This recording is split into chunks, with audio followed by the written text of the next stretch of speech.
monde et bienvenue dans cette deuxième vidéo dans Zazou sans tabou. Aujourd'hui, Quel honneur quand même, la deuxième vidéo. deuxième vidéo et je remercie énormément Mélodie de me faire confiance puisque pour l'instant je ne suis personne clairement. Mais arrête, Philippe Etchebest, excuse-moi. Oui, c'est vrai, Pardon. mais il faut quand même trouver et reconnaître que des gens nous font confiance et ça fait très plaisir.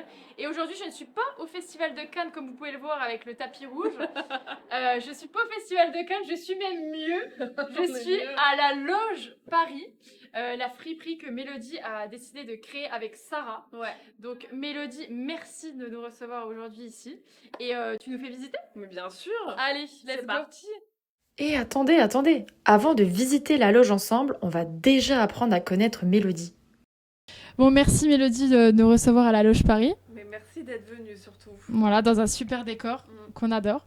Donc, est-ce que tu peux te présenter en quelques mots, nous dire qui tu es pour ceux qui te connaissent pas, même si tu es surtout connue comme étant Mélo Coco sur YouTube et sur les réseaux. Ouais, pas tant parce que Mélodie Collange c'est mon vrai nom complet. Ouais. Donc en tant que chef costumière, je suis plus connue comme, connue. Mon blaze c'est Mélodie Collange et c'est vrai qu'après sur les réseaux c'est Mélo Coco. Ouais. C'est aussi mon surnom dans la vraie vie, Donc, dans la vie intime. Donc tout le monde même t'appelle dans la vie intime Mélo. franchement ouais. Okay. Mais on m'appelait Mélo Coco avant que j'ai des comptes des réseaux. Donc, bon, en général, ça reste avant tout. Ouais, ça reste. Bon, ça qui est bien. Mais du coup, je suis chef costumière, je suis créatrice de contenu en parallèle et je suis business owner, comme on dit maintenant. De la Loge Paris. De la Loge Paris, ouais. Et est-ce que tu peux nous raconter un petit peu comment tu as pris cette décision d'ouvrir la loge? Et on va expliquer un petit peu pour tout le monde ce concept de la loge, qui est donc une friperie. Ouais. Mais c'est pas une friperie comme les autres, puisque elle a une différence, et c'est pour ça qu'elle est unique d'ailleurs, et du coup tu peux nous expliquer un petit peu? Absolument. La genèse de la loge, c'est d'une part mon envie de créer une boutique de seconde main, une friperie. Ça, c'est mon vrai truc à moi de petite fille. Mais je voulais caler un truc en plus. Voilà, je voulais pas que ce soit une simple friperie comme il y en a 150 000 sur Paris. C'est d'ailleurs pour ça qu'on est assise sur des sièges de cinéma, donc vous pouvez peut-être un peu comprendre et deviner la DA de la friperie. Ouais, déjà on a donné un indice avec mon métier de départ. C'est vrai. Ouais, c'est vrai. Donc retenez bien. Donc du coup, une envie de créer une friperie et caler quelque chose en plus. Donc j'ai pensé à plein de concepts. Au début, je me disais une friperie avec un atelier de customisation parce que je fais beaucoup de DIY. Pensé à ça aussi? Ouais. Ok. Comme je fais des DIY sur Insta, je me suis dit ça peut faire sens, tu vois. Les gens ils peuvent customiser, il y a un atelier derrière. Je me suis dit non, trop compliqué. J'ai évidemment pensé à la friperie coffee shop, mais ça j'y ai pensé. Peut-être un peu vu et revu. Ouais, je voulais quelque chose de plus et lors d'un voyage à Los Angeles, je découvre une friperie qui vend des vêtements qui proviennent de tournages de cinéma. Et donc je me dis mais il est là mon truc. Ouais. En rentrant, j'en parle à Sarah Gélin qui est mon associée. Sarah Gélin, pour capter, c'est une productrice de cinéma qui, elle, de son côté, commençait à faire un cheminement autour de l'impact des productions dans le cinéma. Elle s'est formée à l'éco-production pour justement essayer de mieux produire, de moins gâcher, de mieux recycler, etc. Et en plus, c'est une femme absolument brillante. Et donc, c'est pour ça que tu travailles avec elle. Bien sûr. En plus d'être mon amie, c'est vraiment une femme extrêmement brillante.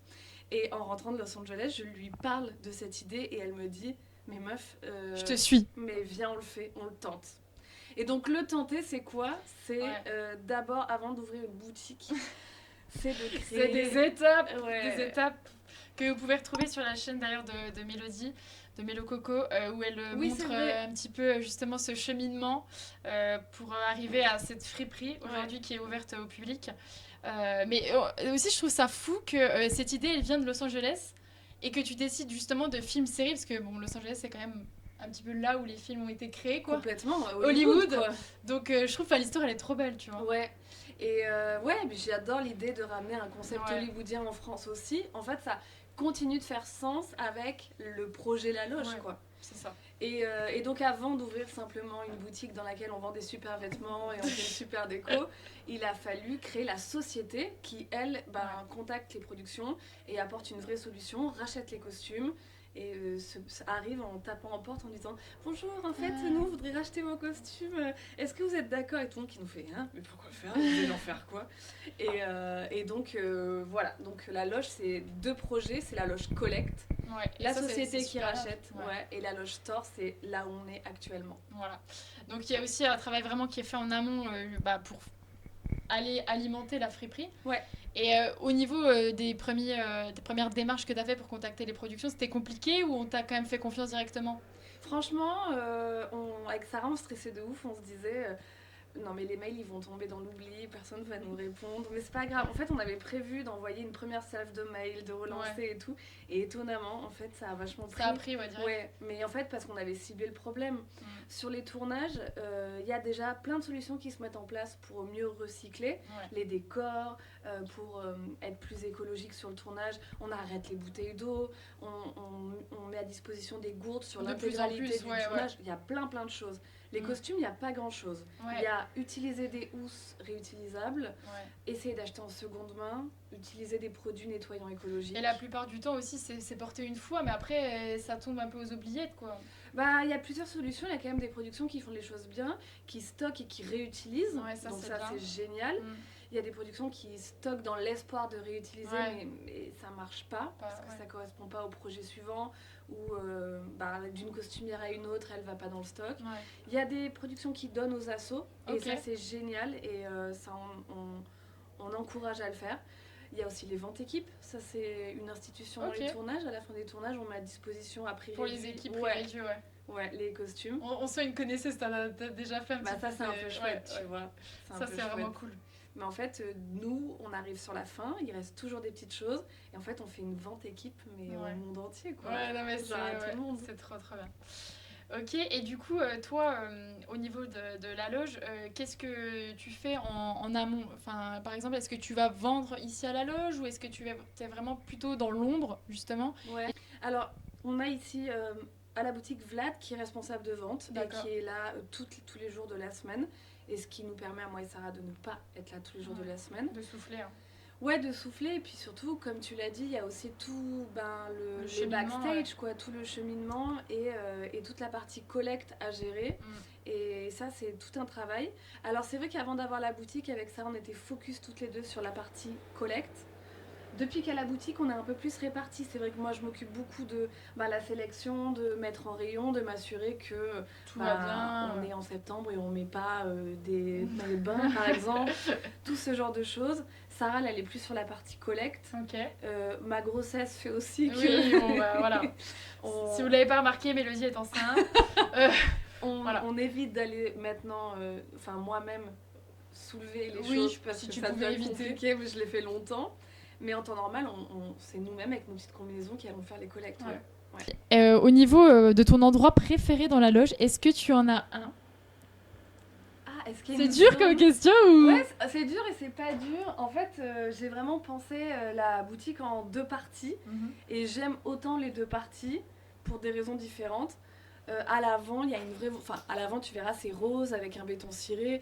L'idée, c'est que ce soit lumineux et aéré parce qu'il y avait une volonté de casser un peu les codes des friperies qui sont sombres, étouffantes, poussiéreuses et tout. Donc l'idée c'est que quand tu passes devant, tu dis j'ai envie de rentrer, c'est aéré. Je pense pas envie d'attirer, je pense, la curiosité. Ouais, complètement. Et à l'arrière, on a une partie beaucoup plus feutrée. Là où on est actuellement. Avec les rideaux rouges, des velours rouges, machin, qui rappellent les codes de cinéma, les miroirs avec les ampoules et tout. Et j'aime bien cet endroit un peu feutré qui, une fois que t'es au fond de la boutique, c'est un peu cocooning cet endroit. J'ai l'impression qu'il y a un peu un endroit cocooning dans la friperie et l'endroit où vraiment là on va chiner, on va trouver un petit peu les articles. Et c'est ça qui est bien. Mais franchement, mon endroit préféré, c'est ici. Et ils sont hyper c'est les sièges. Et puis hop, allez, essayez. Ouais, super. Ouais, non, un peu moins ça. Tu sais, ce que j'adore, c'est qu'il y a des gens, ils ont arrêté de chiner, ils regardent plus.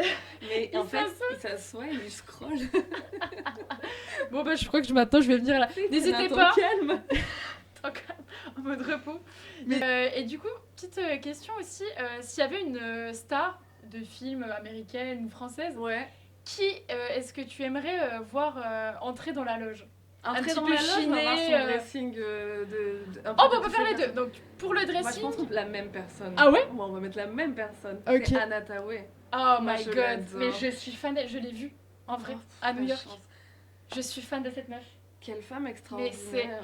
C'est une femme incroyable et c'est surtout, je sais pas si t'as vu Le Diable s'habille en Prada qui est en tournage là actuellement. Bien sûr, il m'énerve d'ailleurs de Moi aussi. arrêter de poster Arrêtez, les looks, arrêtez. arrêter de spoiler les looks sur Mais c'est dingue que tu me parles de ça parce que tu vas voir après dans le jeu qu'on fait.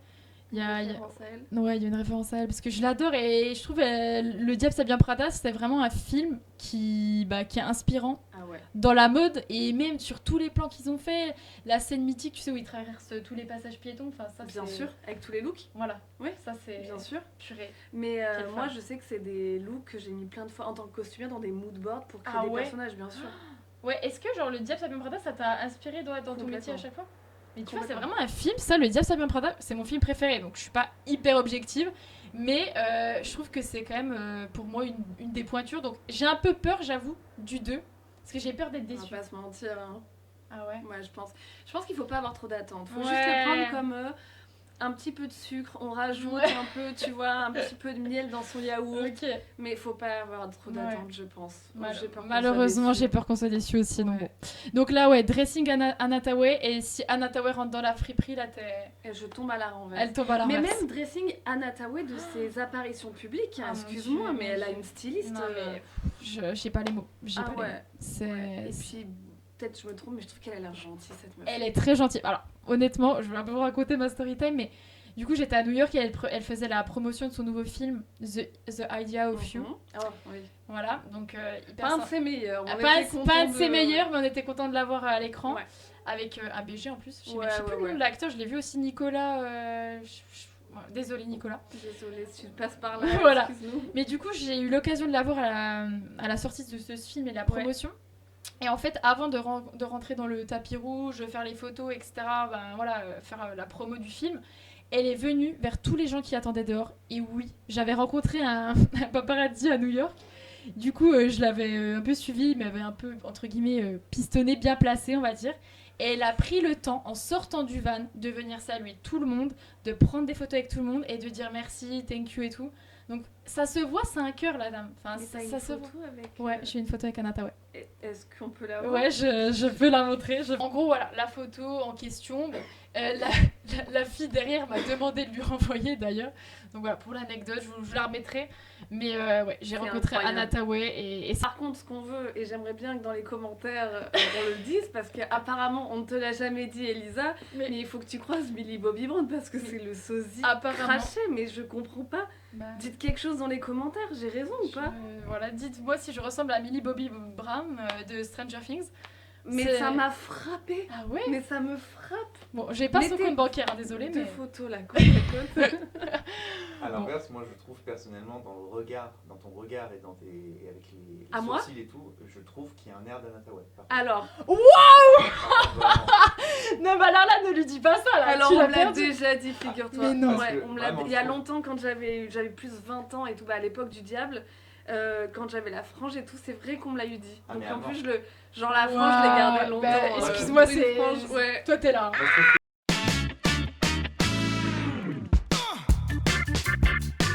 Ok, donc là, on va faire un petit jeu, Mélodie. Ouais. Donc la friperie s'appelle La Loge, on l'a compris. Je vais te montrer 10 looks de stars de séries ou films français, américains. Donc des personnages. Des personnages qui ont été incarnés, donc film ou série. Et tu vas me dire si tu décides de les prendre, les looks, pas les personnages. Hein. Non, bien sûr. Je te vois venir avec Anna Tawai. Oui. Juste prendre leur look. Est-ce que tu les sélectionnerais pour les mettre dans ta friperie? Bien sûr, très bien. Donc du coup, tu m'as fait 2 petites pancartes. Voilà. Je loge direct, ça veut dire je prends. Et je loge pas, ça veut dire je ne prends pas. Exactement. Ok, très bien. Donc vous voyez, on a quand même énormément de budget dans les pancartes. Ça, c'est à noter. J'ai essayé de les tenir les plus droites possibles pour qu'on ait l'impression qu'elles soient cartonnées. Mais elles sont hyper cartonnées. Mais le papier est quand même un peu glacé, si je peux me permettre. Donc, je te remercie. Il y a du budget. Donc on va commencer avec le premier look. Je vais te montrer. Ouais. Donc on en a déjà parlé. Bon, Bien voilà, c'est un classique. Je vous le mettrai à l'écran. Voilà, Évidemment. Anna Tawai dans Le Diable s'habille en Prada. Donc là, en l'occurrence, on a le look full manteau blanc petite casquette, etc. Est-ce que ça, tu mets dans la loge? Bon, je pense qu'on a déjà un petit peu la réponse en tête. Alors ça, je loge direct, je le prends immédiatement. Et alors non seulement je le prends, mais tout à l'heure je t'ai parlé de look que j'ai mis dans des moodboards. Oui. En tant que costumière, ce look, évidemment, il a fait partie de certains de mes moodboards. Ah là là. Mais en plus, tu vois, là on prépare l'hiver et des gavroches comme ça, des casquettes gavroches un peu tweed, un peu laine. Ça t'es en recherche. J'en ai plein. T'en as plein? J'en ai plein. Et hier, je commençais à me dire, ah, ça pourrait être marrant que sur Insta, je fasse des copier-coller de look de star. Et en fait, je me suis dit, ah, je pense que je ferai tout de suite ce genre de look. Voilà, c'est bon, voilà, ça. Donc, abonnez-vous à la Loge Paris. Parce que je vais faire clairement ce look très bientôt. Allez, deuxième look. Ça, je prends. Allez, on part avec le deuxième look. Mais un peu spécial. J'arrête de regarder avant que tu Ah me ouais, montres, d'accord, ok. Donc, je vais vous montrer le deuxième look. Donc, c'est le Joker, donc Joaquin Phoenix. Dans le Joker. Est-ce que ça, tu prendrais dans la loge? Je prends de fou. Et ça, je pense que si je fais une story, les gens arrivent en courant. Ouais, je suis assez d'accord. C'est C'est tellement iconique. Et aussi, ce que je trouve qui est vachement sympa, c'est que c'est rouge, donc ça ressemble à la loge finalement. Tu vas me laisser tes petites feuilles, je vais... Elle va les afficher, tu sais. Allez, troisième look. Donc je sais pas si tu connais cette série. C'est une série que je regardais, enfin ma tante regardait tout le temps ça à l'époque, c'était Ugly Betty. Oui, j'ai pas regardé mais je connais. Cette série franchement un peu America Latina.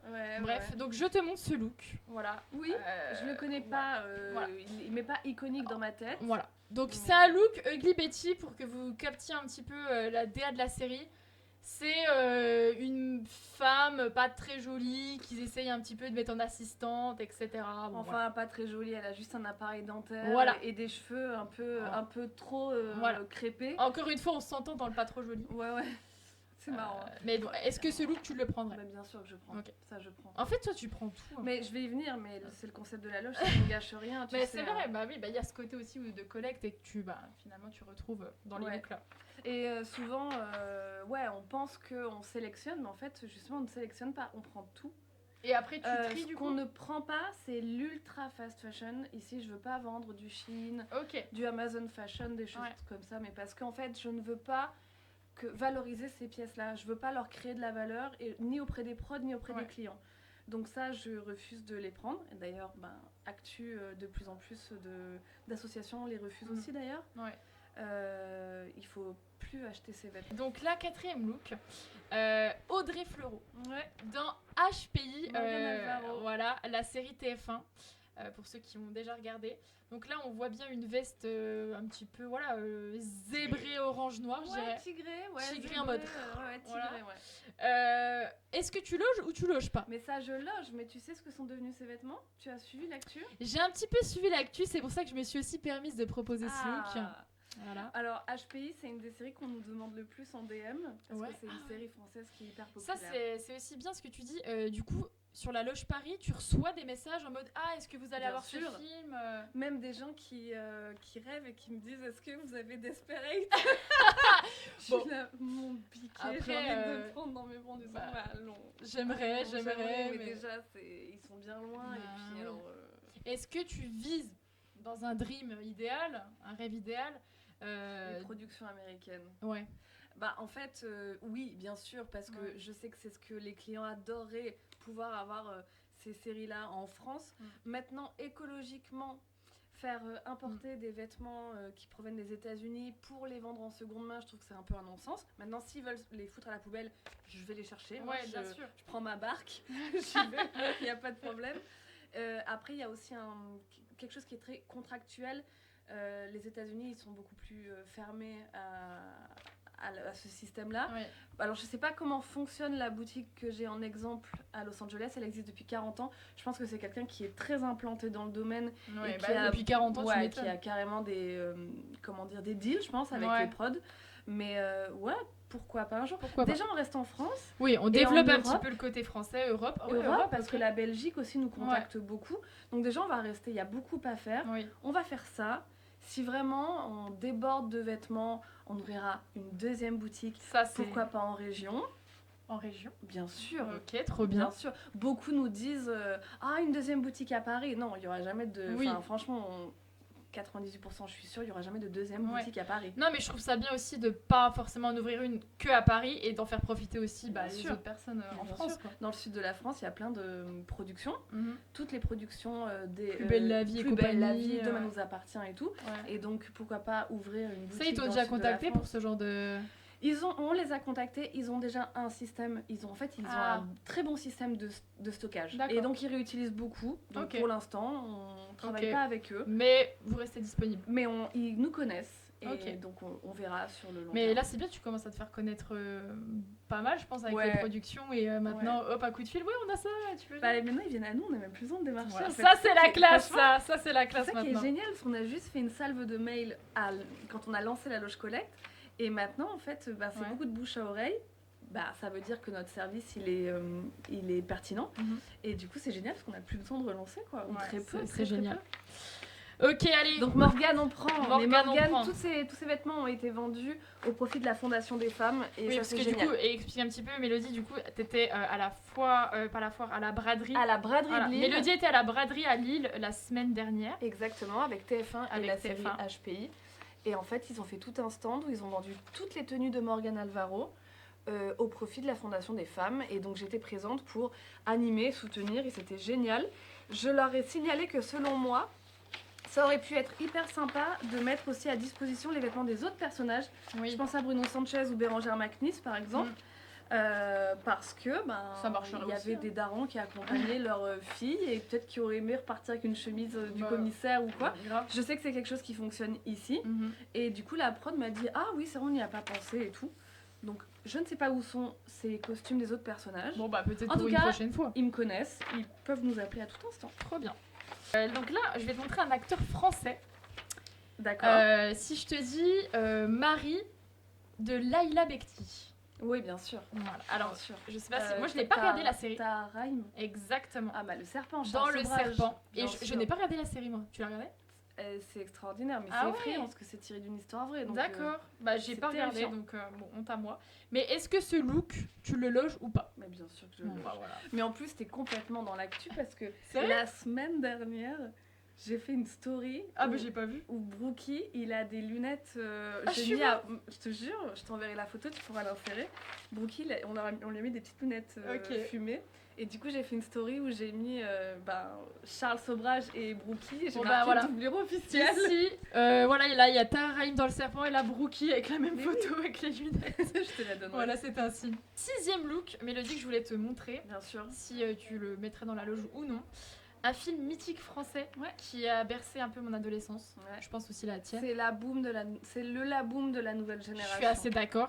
D'ailleurs, le nouveau sortira en mai. Donc pareil, je suis un peu comme le Diable Savent Bien Prada en mode je suis contente mais je suis pas trop contente. Je pense que n'ayons pas trop d'attente. Voilà. C'est encore un peu de miel sur le yaourt. Toujours un petit supplément mais on n'est jamais trop sûr. Donc vous l'avez compris, c'est LOL. Donc, est-ce que ce look de Lola et Maëlle... Moi, je sais qu'à l'époque, Maëlle, j'étais là en mode... je suis in love, quoi. Ouais. Est-ce que les looks, là, tu les mettrais dans la loge ? Mais bien sûr. Bien sûr. Il faut savoir que LOL 2, on les a spotés de ouf pour récupérer les costumes. Et j'ai même fait une dinguerie. Genre, avec mon associé, on était en mode... Il faut trouver un contact. Ils sont en train de tourner LOL 2 et tout. Un jour, je pars de chez moi. J'habite dans le 18e. Ok. Et je pars de chez moi. Il y a eu un tournage dans le 18e ? Bien sûr.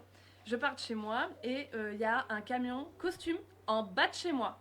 En bas de chez moi, je dis c'est marrant, tiens, je leur déposerai un petit tract. Je sais pas ce que c'est comme tournage, mais je leur déposerai un petit tract. Et puis je prends ma voiture et je passe devant un bar et je vois une install genre je sais de quel bar tu parles. De fou, le bar L'Étoile de Montmartre. Exactement. J'ai une copine qui habite juste dans la rue, Nono, si tu passes là, qui a vu le tournage. Ouais. Et donc je passe dans la rue, je fais dis donc, gros budget ce tournage. Je continue, je rentre chez moi le soir. J'ouvre TikTok et là je vois c'était quel film et là t'avais LOL et je fais non, j'avais le camion costume en bas. Non, c'est pas vrai et tout.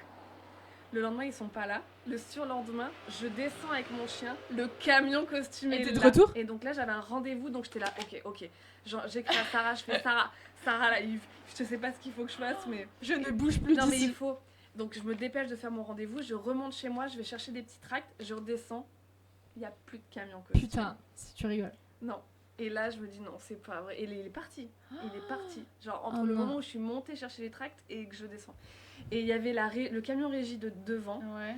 Et là, je m'approche, c'était 2 nanas à la régie et tout, je leur dis...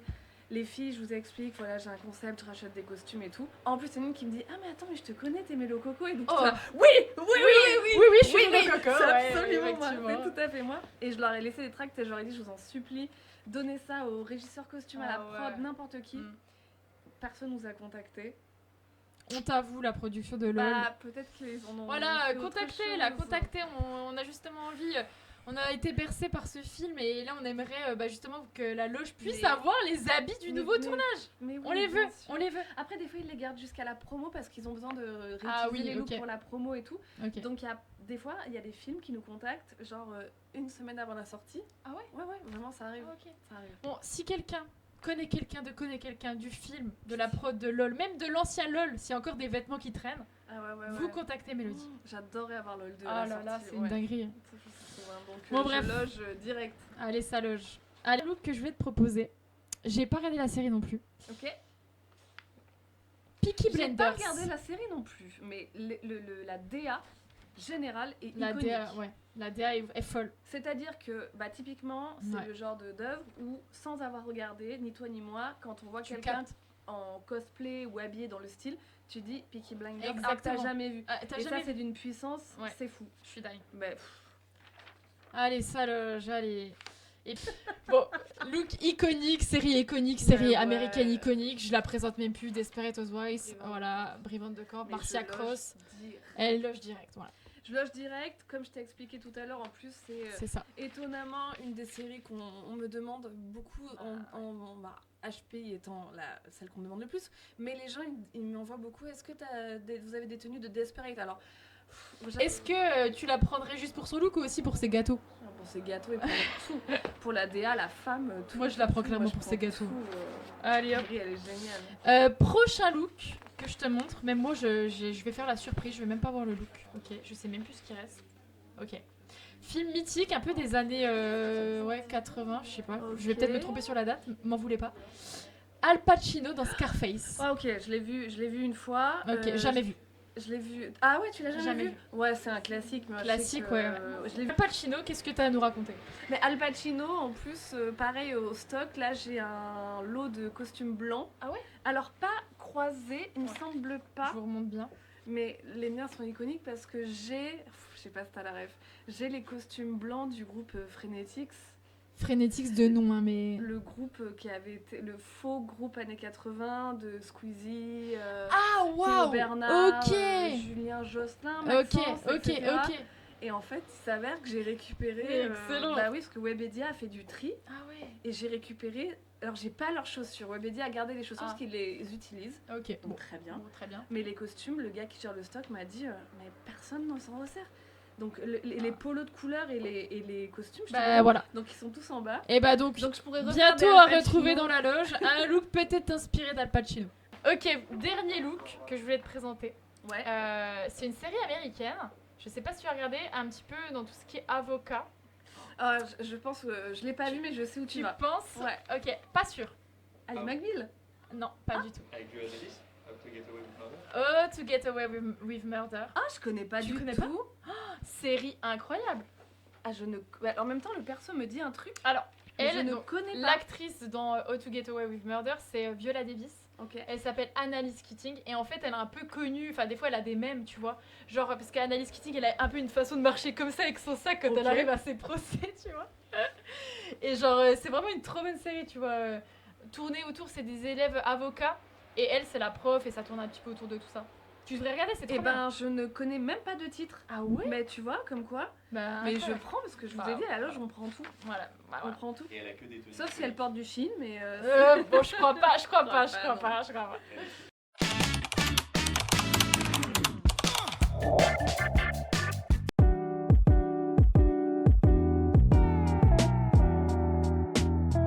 Vous trouverez des vêtements pour tout le monde. Cependant, nous avons fait le choix de ne pas trier par genre. Donc, il n'y a pas un rayon homme-femme.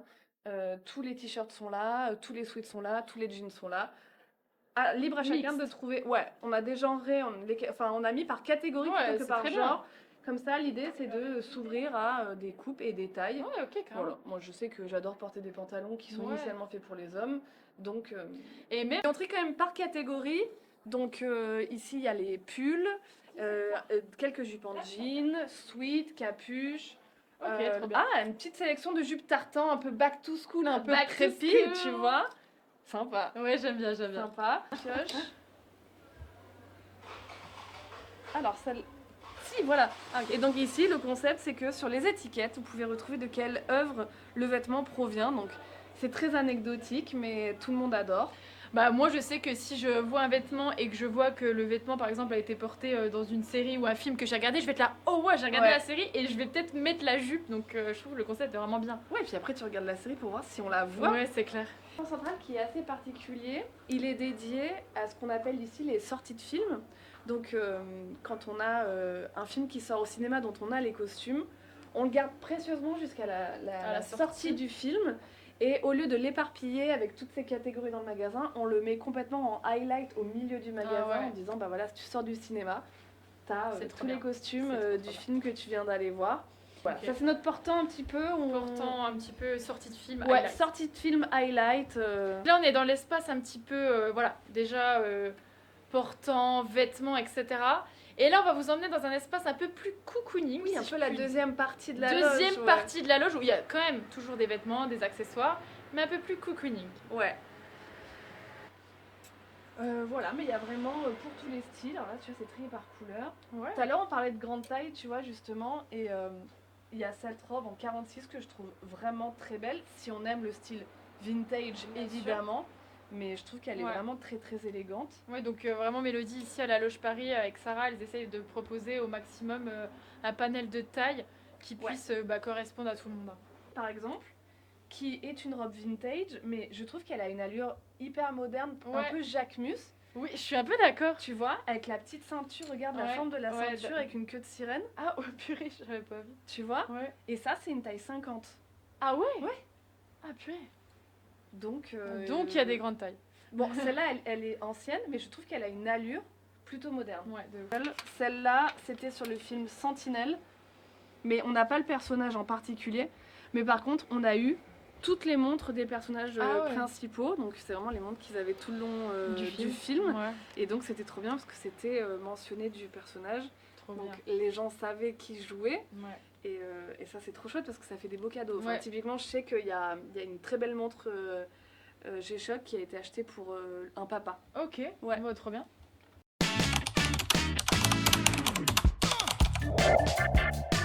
Sans tabou, on a un concept, c'est-à-dire que l'ancien invité pose une question au prochain invité au sens large, comme ça convient à tout le monde.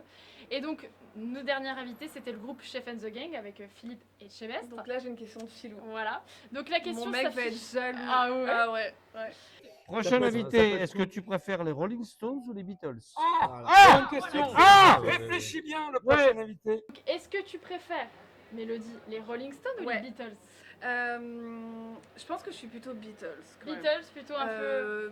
J'aime la vibe des Rolling Stones, mais j'ai beaucoup plus écouté. Musicalement, je préfère les Beatles. Et puis moi, j'ai un peu. Oui, c'est bien les Beatles, ouais, c'est ça. Quand ils traversent le passage piéton. Bien sûr. J'ai ça en tête, moi. Pour moi, les Beatles, c'est ça, quoi. Évidemment. Non, mais en plus, les Rolling Stones aussi, mais c'est vrai que je suis moins calée.